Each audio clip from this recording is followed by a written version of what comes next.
नमस्कार, मैं शुभी महेश्वरी और आप देख रहे हैं new India headline. Madhya Pradesh की सियासत में ग्वालियर जिले की अहम भूमिका रहती है। ग्वालियर जिले की ग्वालियर दक्षिण विधानसभा सीट को पहले ग्वालियर लश्कर पश्चिम विधानसभा के नाम से जाना जाता था, लेकिन 2008 के परिसीमन के बाद सीट का नाम बदलकर ग्वालियर दक्षिण विधानसभा सीट कर दिया गया। इस विधानसभा सीट पर कांग्रेस के विधायक के रूप में प्रवीण पाठक काबिज हैं। 2018 के चुनाव की बात करें तो ये सीट कांग्रेस के खाते में गई थी। ग्वालियर दक्षिण विधानसभा सीट पर मुकाबला द्विपक्षीय होता रहा। 2018 के चुनाव में कुल 16 उम्मीदवार मैदान में उतरे थे, लेकिन मुख्य मुकाबला बीजेपी और कांग्रेस के बीच रहा, जिसमें जीत कांग्रेस के पक्ष में गई। कांग्रेस के प्रवीण पाठक ने बीजेपी के नारायण सिंह कुशवाहा को महज 121 मतों के अंतर से हराया था। प्रवीण को चुनाव में 56,369 वोट मिले, जबकि बीजेपी को नारायण सिंह कुशवाहा के खाते में 56,248 वोट आए थे।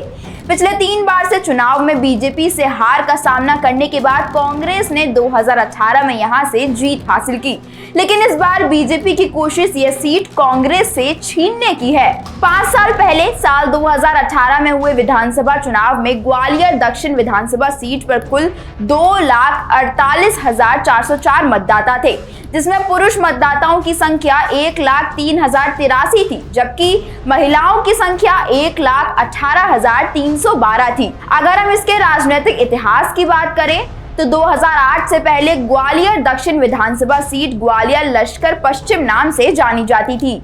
ग्वालियर लश्कर पश्चिम सीट पर जहां 7 बार चुनाव हुए, उनमें 5 बार बीजेपी और 2 बार कांग्रेस जीती, जबकि 2008 में नाम बदले जाने के बाद ग्वालियर दक्षिण सीट पर हुए 3 चुनाव में बीजेपी को 2 और 1 बार कांग्रेस को जीत मिली है। 1990 से चुनावी इतिहास की बात करें तो तब बीजेपी के शीतला सहाय ने इस्माइल खान पाठक को 10,478 वोट से हराया था। 1993 में कांग्रेस के भगवान सिंह यादव ने शीतला सहाय को 12,316 वोट से हराकर पार्टी को जीत दिला दी। फिर 1998 में पूर्व पीएम अटल बिहारी वाजपेयी के भांजे अनूप मिश्रा ने कांग्रेस के भगवान सिंह यादव को हराया था। 2003 के चुनाव में बीजेपी के नारायण सिंह ने भगवान सिंह को फिर हराया। 2008 में भी नारायण सिंह ने एक और जीत हासिल करते हुए कांग्रेस की रश्मि पवार को हराया था। 2013 में बीजेपी की नारायण सिंह को कांग्रेस के रमेश अग्रवाल को 16,268 वोट से हराया। लगातार हार का बदला कांग्रेस ने 2018 के चुनाव में लिया।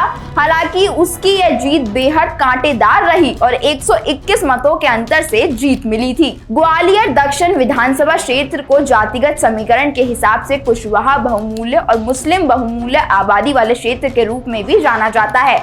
इसी विधानसभा में ही कुशवाहा समाज के प्रतिनिधित्व और कुशवाहा समाज के वोटरों के अधिक संख्या में होने के चलते बीजेपी के नेता नारायण सिंह कुशवाहा को 3 बार विधायक बनने का मौका दिया।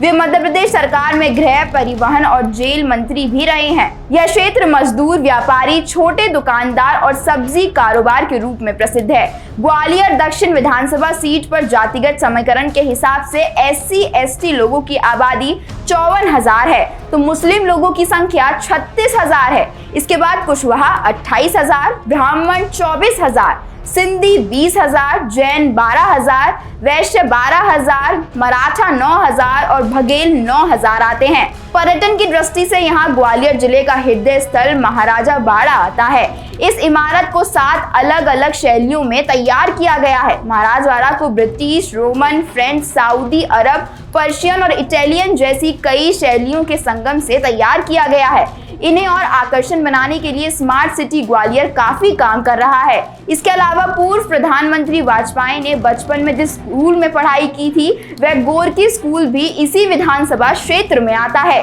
खैर, आपको क्या लगता है, इस बार भी ग्वालियर दक्षिण विधानसभा सीट पर कांग्रेस की जीत होगी या बीजेपी कांग्रेस से लेगी बदला? अपनी राय हमें कमेंट करके जरूर बताएं। धन्यवाद।